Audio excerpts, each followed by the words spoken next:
topic on agent, host, vector, and environmental interactions.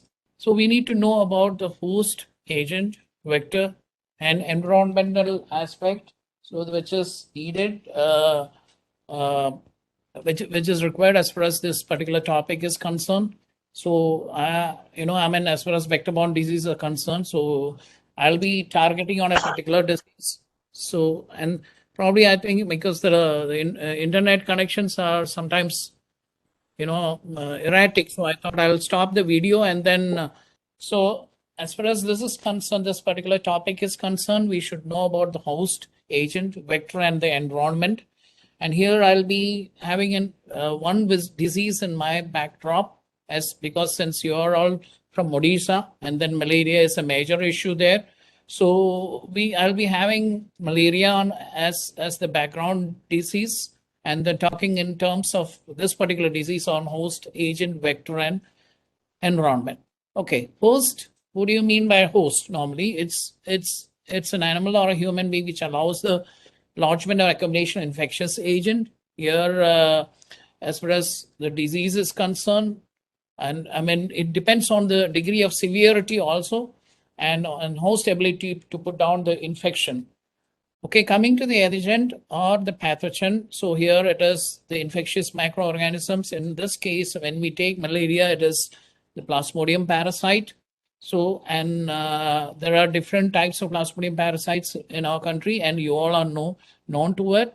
So you all know about it, and then because and in Odisha itself, you have, I mean, it has been recorded all the 4 parasite species. And then there are some simian parasite species also, which I will be touching this topic also a bit. And vectors, vector is a living disease carrying organism. Normally it carries an infection from one organism to another. And as far as we are concerned on vector-borne diseases, such as, you have mosquitoes, ticks, fleas, lice and all. And there's another agent which is another factor which is very important is the environment. That is anything that surrounds us. Maybe it may be a biotic or a non-biotic, abiotic, non-living agent. So it includes physical, chemical, and other natural forces also. So these are some of the few questions which I have, and then coming to the next one. So in this particular topic, you have to know about the reservoir also. So we may know about some viral infections where like for example, the pigs, as there are some reservoir organism which multiplies, and the reservoir may not be the source of infection, but still the reservoir plays a major role because it's a habitat only the agent normally lives, grows, and multiplies. And then normally we say, because we have all these agent, host, and vector and environment, and how does it interact? So that is important. So those parasite interactions are also important in signaling the events in both the organisms. It involves interactions between the pathogen and the host. And also we have the interaction with other invertebrate and other organism also. But then coming to the vectors and vector-borne diseases, we have, the most of the vector-borne diseases which we have right now. Some of them are not common here, but then I'll be talking on malaria basically, and then we have the other vector-borne diseases like dengue, chikungunya, filariasis, and of late Zika. So then these are some of the vector-borne diseases which we come across in India. Next one, yeah. So why do parasites use vectors? So parasites are known to monitor the environment in both the host, and then you will find the host and the vector as to response to the particular agent, and it needs environmental conducive environment for them to survive, and also adapt to their developmental cycles. So it counteract any unfavorable conditions also. So vectors vectors play a major role in the transmission of the disease of most of these vector-borne diseases. Like for example, in malaria, vectors are required for the transmission from one organism to another. That is from human being to mosquito, and the cycle keeps going on. So, and infecting another not susceptible population. That's how it goes. And environment also plays a role because I mean there are certain factors which plays a role, like water irrigation system, where you have canals or dams, and results in stagnant water habitat, and then where you get vector-borne disease breeding. And then also the inadequate housing or the roof type plays a major role in resting mosquitoes. And water storage practice due to acute water shortage, so it leads to water storage, and then you find breeding of the malaria as well as the dengue chikungunya vectors. So deforestation and loss of biodiversity or landscape changes also uh, helps the ecological succession, or the invasive, some of these vectors invading to the particular environment. So wherein it may not be feasible, I mean, conducive earlier, but then due to deforestation and creation of new mosquito-any conditions, it becomes the environment becomes suitable for conducive for the particular vectors. So these are contributing factors as far as environmental the vector-borne diseases are concerned. And after now, we could hear so many things about the climate change. It includes micro as well as macro environmental condition, micro as well as macro climatic conditions. Micro is in a particular area, the temperature and humidity plays a major role in this. The longevity of the vector mosquitoes, and then also temperature also plays a role in the extrinsic incubation period of the parasite species in malaria. So, and in some places in temperate, normally most of these diseases are tropical diseases, but then due to the rise in global temperatures, you could find vectors also in temperate regions, wherein in summer season of the temperate regions, you could find these breeding, but then in winter areas you may not find, but then in summer areas, those areas are also conducive for the transmission of the disease. And if you ask, does climate affect vector-borne diseases? Yeah, of course, climate plays a major role in the distribution of the disease. But then, the microclimatic conditions, that is the rainfall, precipitation in a particular area, the temperature. So temperature plays a role in the resting of vectors in a house. It prefers a specific roof shelter. So these are all factors which helps in transmission. So, and all these factors, let us agent, vector, environment, and parasite, or agent, vector, host, as well as the environment plays a role in the transmission, and it is closely interlinked. So, and why are vector-borne diseases a problem? Yeah, there are issues now. I mean, you know that it is insecticide resistance mosquitoes are there because of the insecticide pressure. We've been using IRS for a long time now, and still we are using it in some areas and endemic areas. And also you have a pressure of drug resistance. So these pressures plays a role, in disease transmission, and also the vectors. It can, you will still have malaria or any other vector-borne disease if these issues are there. And changes in public health policy, that is also one aspect. And then demographic and societal changes. And then there are some genetic changes which happens in the parasite as well as the host, parasite as well as in the vectors. So what are the vector control methods? So you have basically the larval source management, that is larviciding, the treatment of larval habitats, and also adulticides. Now we have, we've heard, we know that now LLIN is in full swing, and then in many states LLIN has been rolled out, and then we can, it has brought down the vector, abundance to a drastic level. So LLIN has played a major role and still playing a major role. Why vector control is necessary? So it is also, it is necessary to reduce the incidence of infection. So that is the major aspect, because we have to methods of control. One is parasite and vector control. Another one is vector control. So vector control plays a major role in the bringing down the infection. So or reducing the transmission of the agent. So how do we avoid vectors? I mean, there are many methods. Vector control people, they do larval source management, they do adult control methods. But then at homes, you could also control vectors by having window screens, door screens, use of personal protection measures, wearing light colored or long sleeve shirts. So these are some of these measures, and use of insecticide, insect repellent creams. So that would act as repelling agent and preventing from mosquito bites. Okay, so coming to the some of these vector-borne diseases you have, I mean, these are the ones which mostly we have, but then in our country, Aedes transmits chikungunya, dengue, yellow fever is not reported here, but then Zika has been reported even this year also in Pune and Kerala. Anopheles transmits, as you know, malaria. We have all the 4 parasite species. I'm not talking about the simian parasite, but then in Culex vector transmits AE, lymphatic filariasis. And then coming to other vector-borne diseases like sandflies, you have Plevatomus, transmitting visceral and cutaneous leishmaniasis. So you have both visceral as well as cutaneous leishmaniasis.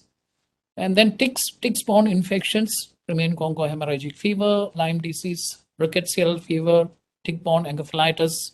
Triatomine bugs and tsetse flies are not common here, or we don't find here, and also black flies. But the other mosquito-borne, vector-borne diseases, then ticks and sandflies, all these, the first 3 are found in India, especially the rickettsial fever also is observed in some parts of our country.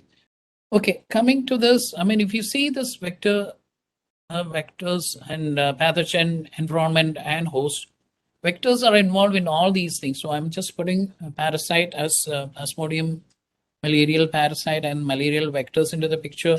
The hosts are young children or pregnant women or travelers or migrants who used to visit from one place to another for a job or any other purpose for traveling.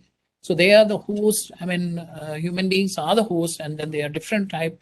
And young and pregnant women are vulnerable to these infections and also susceptible population. And coming to the pathogens, so we have this Plasmodium vivax, Plasmodium falciparum, Plasmodium malariae, and Plasmodium ovale. Plasmodium ovale is sporadically reported, especially it was first reported from Odisha. Then of late it has been reported in Chhattisgarh. Sporadic cases are there.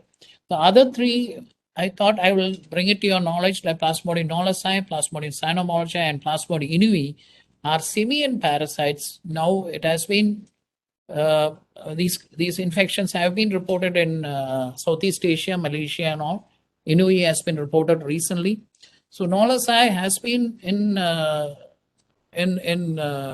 has been in the news for quite some time now. But these are all simian parasite or zoonotic spills, which doesn't have human to human transmission. Therefore, they are not included in malaria elimination program. So only the 4 malaria parasite species which transmit from human to human, that is vivax, falciparum, malaria, and ovale, are included in the malaria elimination drive. So other 3 are simian parasites, which can play a role, but then the human to human transmission has not been reported so far.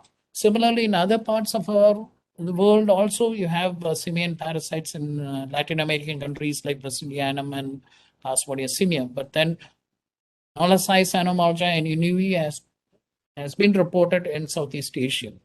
Okay, and coming to the environment, as I said, temperature plays a role in the vectors, in the development of vectors, and also all the ACE agents, temperature plays a major role and as far as vectors are concerned, extrinsic incubation period. Then relative humidity helps longevity and also the survival. Precipitation helps in the creation of new muscarinic conditions. Wind direction helps the mosquitoes to drive away from one area to another. So especially in coastal areas, you find the role of wind direction plays a major role in driving the mosquitoes to some area. But then these uh, environmental drives, determinants plays a major role in all these in the vector in the transmission of vector-borne diseases. And then we have the primary vectors, as all of you are entomologists, you must be knowing about the vectors, and the primary vectors and of the Stephen cycle phases. And you must be knowing all the sibling species, also A, B, C, D, E. Then Fluviatulus, it's a frutil vector, it's called STUV, and this is predominant in places like Odisha. Minimus, and mostly in northeast area. That Dirus group, Anopheles biami, again in northeast. And Sundaycus has not been, off late in some parts it has been reported, but it has to be confirmed. But then it is predominantly found in Andaman and Nicobar Island. So I just wanted, I just wanted to show you this figure because all these things are involved. Because normally the triage will be shown as host pathogen environment, but then vector also plays, a major role in this transmission of this infection. Okay, there are major factors or which drives the malaria, or any vector-borne disease transmission. I'm saying that I'm putting malaria because malaria is rampant in Odisha. Because since you all are from Odisha, I thought I'll put as an example malaria. And then in an area, there are several factors which plays a major role. One is urbanization, because the urbanization results in the increase in peri-urban population. So you also find this peri-urban or the urban area encroached by, or you find the rural shrink of this area, and then you find the urbanization happening to the rural settings also. The habitat also get expanded because of the creation of local host and vectors.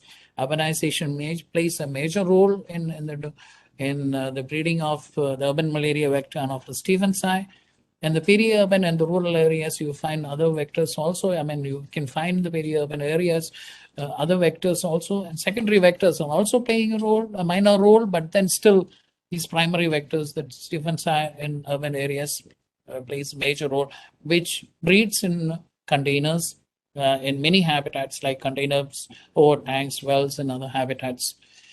Deforestation also plays a role because it degrades the biota, and then it also helps in the abundance of potential vectors, and possibly it could reduce the natural pathogen in the ecosystem. And then in the forest fringe areas, the human settlement for the human animal contact or the interactions are more, and it helps in the zoonotic spillover, and then you get infections, zoonotic infections also. And agriculture progress, that is, as far as irrigation canals are concerned, we have seen in many big projects like Sardar Sarovar or other projects where water is diverted through canals and dams. You find breeding of some vectors when the flow is not there, and this results in the vector abundance in some areas where it was not there. So that also plays a role. And then local vectors and reservoir also get expanded because of this interactions. Landscape also changes, leading to creation of mosquito conditions. So that is one thing, because intermittent spells of rains and post monsoon season, you find these breeding. Even otherwise, for irrigational purpose, this water storage, water stagnation in some areas can. So this will have an eco-environmental dynamics. Habitat will play another local vectors, animal reservoir, human encroachment, and these all has an impact on the human natural environment, has an impact on the human ecosystem and the natural on one side and natural ecosystem on the other side, as well as the micro environmental conditions or the area also has a special drive against the host pathogen dynamics, the host survivorship depending on the environmental conditions. So the parasite survival and infection. So the parasite should survive long enough in the vectors, and in fact has to survive long enough for the transmission to happen. So all these things, the macro as well as micro environmental changes will have results in it is interlinked with the development of one or the other, and then finally the emergence of disease in a particular area. Okay, so I just want to show some of these slides which we have done here. So as far as the vectors are concerned, in urban areas, so as I said, so you find the potential breeding habitats. When you do a surveillance, you find the breeding, and you could collect the larvae. When you merge it out and see what are the disease vectors breeding in these areas. So what we have done is we have correlated with the malaria prevalence in that area, as well as the vector habitat, positive breeding habitat. And as you know that though the flight range of the mosquito is around 1.5 kilometer, and this positive breeding habitat and the infection was found within 5 to 600 meters, it clearly indicates that the parasite is transmitted parasite, and the vector, the disease and the vectors are very close by. So the vectors need not fly long enough to transmit an infection. So when you have a positive breeding habitat nearby and a susceptible population which is exposed to infected bites, so naturally you get the infection. So what we did an analysis of this 1 year data, and then what we found was 95% of this overhead tank or man-made habitat, you could see Anopheles stephensii breeding. So it indicates that if you tackle this particular breeding habitat in an urban area, this is for Chennai, but in other urban areas, it could be different. It could be some other water storage tanks. But then if the predominant breeding habitat of Anopheles stephensii was over tank in an urban setting here in Chennai. Also, you find other breeding of other vectors, Aedes aegypti breeding in some container habitats. You could see Aedes, Eulex ufficiatus, and Anopheles breeding in some habitats. So the distribution includes mostly in cohabitation, and as well as the habitat, the thriving of a single vector. So it indicates that if you target a particular breeding habitat, you can reduce the vector breeding of urban malaria vector breeding, and thereby control malaria in urban setting. Similarly, in some areas, in some other urban setting, it would be different, but then still it plays such studies, such intensive surveillance will help us to get the evidence-based information. We also did a physicochemical water quality analysis, and we found different parameters, water quality parameters. But then we just wanted to have a correlation with the positive breeding habitat Anopheles. We found that fluoride was correlating with the oviposition of Anopheles stephensii. So indicating that there are some chemical cues which helps the mosquitoes to oviposit in these habitats. So it indicates, and then we also checked that fluoride could be a predictor for urban malaria vector breeding, and it was well within the CDC standard of 0.72, but still fluoride could play. And then similar, when we did analysis, when we did literature search, we also found that in Africa also Anopheles gambiae, such studies has been, such correlation has been observed. So this indicates that there are certain physicochemical parameters which can favor the breeding of vector. That shows the environmental vector interactions in such habitats. Also, we wanted to see the vector environmental interactions, and then we did as I said, each roof type has a preference for the vectors to breed, vectors to rest.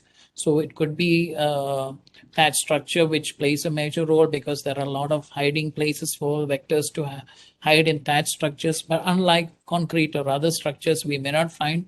So these structures, where we found was that the thatched structures were favoring the predominance of vector mosquitoes, and that's something which is we could see that number resting, but then there were some habitats mosquitoes who also resting in other habitats, but then still that's played a major role, and we can also correlate with the temperature as well as the malaria prevalence, and then we found that the vector incrimination in these. Then we also checked for the host seeking preference, and we found that most of them were zoophilic in nature. So bovine, which show bovine blood, it preferring cattle blood. But then, if as we all know that in all most of the houses, their personal protection measures are being used. So if and during night, so during the early part, and then we may not be sleeping during before 9 o'clock. So you may be exposed to mosquito bites by going outside. Probably outdoor biting also may play a role, but then there are standard experiments to be devised, and then so that we could see that. But then we could see the resting mosquitoes more in asbestos as well as these structures, and they were incriminated mostly with Plasmodium vivax parasite and PF. And also we found that incrimination of PF in Anopheles pictus, which plays a minor role. It is not playing a primary role, but it could play a secondary role, because as we all know that if the parasite load in the community is more, any vector, any mosquito species could pick up. But the only important aspect is that whether it becomes an infective stage by indicating the presence of sporocyte, that shows that it could transmit infections in conducive condition. We also did a microclimatic condition study. This is a Hubo on the left-hand side, which you see, which could be downloaded the temperature and Hubo. You can attach, you can fix up to a particular area, and then you could download the temperature and humidity, and then you analyze the temperature and humidity. So on the right-hand side, on the lower right-hand side, you would find the temperature and humidity fluctuations in a day and across the months. The first two graphs are in a day, 12-hour period, and the other one across the months. So so you find the temperature variations and the humidity variations more. You can see the indoor variations of humidity was lesser compared to the as far as relative humidity is concerned. But then if you see the top graph of temperature, you could see the indoor temperature was by and large more, but then on the outdoor temperature during the around noon was higher in the initial across the day. But across the months, it is more of indoor temperature more, and then outdoor temperature, across the months showing less comparatively. So these structures, the temperature fluctuations were correlated with the roof types, and we found that, and with that we worked out the extrinsic incubation period, because extrinsic incubation period plays a major role as far as the vector transmission is concerned, and the mosquito should survive long enough to transmit this infection. And we found that structures were showing low temperature, but then there were outdoor structures were showing more. We have also used some other outdoor habitats also, and then we analyzed this. You could see the variations in that. Then it indicates that for indoor and outdoor, for different structures types, the mean temperature profile was varying in the outdoor and the indoor, and the likely EAP range for Vivax or falciparum was also worked on. And slight variation, you could see the slight variations also changing the variation, though it is slight, it plays a major role, and sometimes in the outdoor and the indoor habitat. Indoor and outdoor will vary according to that. So accordingly, if the mosquitoes are in indoor or outdoors, so the EAP also changes. Yeah. So coming to the community-based studies, we wanted to see, as we all know, the conventional method of checking the parasite load is by the microscopy, or it detects the parasites. Then we have rapid diagnostic kits, though bivalent kits are there. But then there are certain cases wherein the threshold conventional method cannot detect the parasite load. So there we need to use the PCR. polymerase chain reaction, molecular biological tools are to be used. We found a similar study was done in 3 different sites, including Odisha, Rourkela and Odisha. And I'm showing the data for Chennai, and it shows that we have got around 70.8, around 71% of submicroscopic forms. So we really don't know whether this could play a major role in the transmission of infection, but then these are there, and most of these submicroscopic infections are asymptomatic, so they may not show symptoms. So in the community, these parasite load, and especially in areas where malaria is endemic, you could find the asymptomatic and some microscopic forms. If it was 70.8 as far as Vavax is concerned in Chennai, it was more of PF in Rourkela. So it indicates that the some microscopic forms which cannot be detected by the conventional microscopy, and this is only possible in tertiary levels of research organization, but that this would be a hindrance as far as malaria elimination drive is concerned. So this is something which play the parasites in the parasite pathogen in the host in playing a low level, but then it could act as we really don't know whether it would become a full blown case, but then this could transmit infection given an opportunity. And then now we have taken up the transmission potential of the submicroscopic forms.